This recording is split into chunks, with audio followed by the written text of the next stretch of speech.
Subscribe करें मेरे channel सावरिया फिल्म्स ऑफिशियल को और बेल आइकॉन दबाएं मेरे वीडियो सबसे पहले देखने के लिए। सावरिया फिल्म्स प्रेजेंट्स बोला बोला बाबा भोलेनाथ की जय।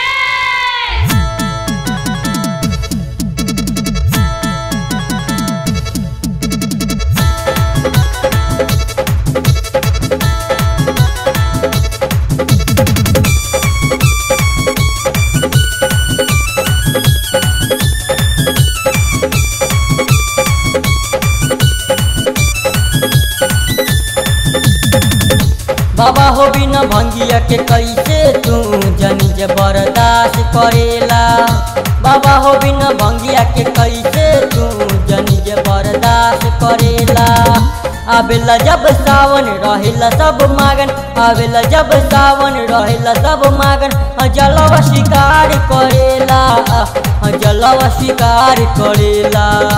बाबा हो बिना भंगिया के कैसे तू जनी जे बर्दाश्त करेला। बाबा हो बिना भंगिया के कैसे तू जनी जे बर्दाश्त करेला।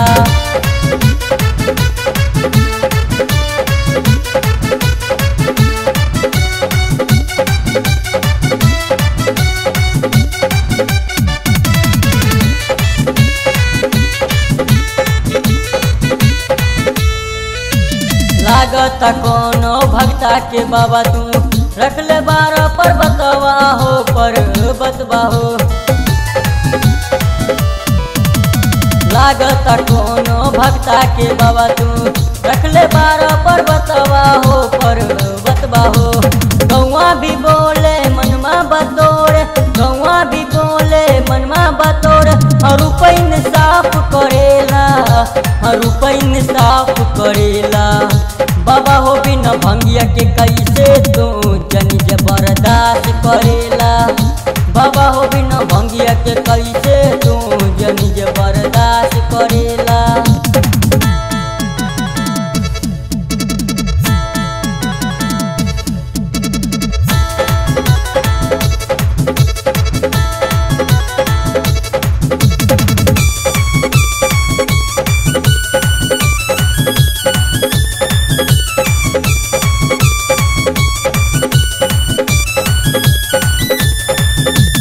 यही सावन में मनोज मुखिया मचये धामा कहो धामा कहो।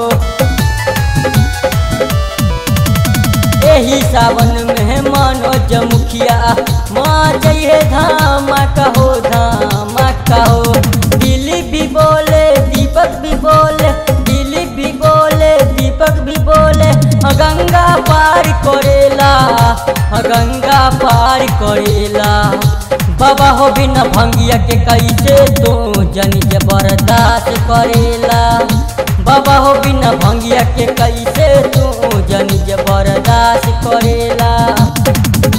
आवेला जब सावन रहेला सब मागन, आवेला जब सावन रहेला सब मागन। जलवा शिकार करेला, जलवा शिकार करेला। बाबा हो बिना भंगिया के कैसे तू जनी जे बर्दाश्त करेला। बाबा हो बिना भंगिया के कैसे तू जनी जे बर्दाश्त करेला। बाबा हो बिना भंगिया के कैसे तू